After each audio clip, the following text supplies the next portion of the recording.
Hii ndio kitu tunasema. Kuwa ule msi impatient na kudo shit. Results zita come from doing shit. Zenye unajituma yani. Hakuna any other way. Hakuna any other way.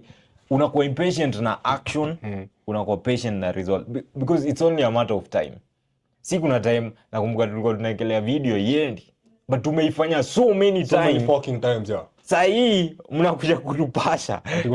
Kuna mzee hapa anasema stop sijui ati 10k per month. Mzee unataka tu report hii account. Imagine after paying all your bills una save 10k. Bro, report account bro. Tukiwa na one view. Bro, we have seen worse bana. And the internet is full like initiate tumefanya and we can do it again. Bro, it's even easier. Like this time round itakuwa much easier. Bro, happily we only speak about men and money. Yeah. Both ends man. Mazee si tunataka wase waishi best.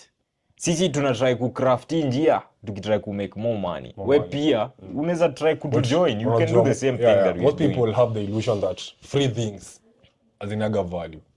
Sijui kama una get your concept. Like mimi nakupea kitu free, mimi najua ni kitu iko na value and if you do it you can get money. Alafu msee anakuja anakupea the same content anakutisha $100 but unaona hii $100 simply because inalipishwa it's more valuable.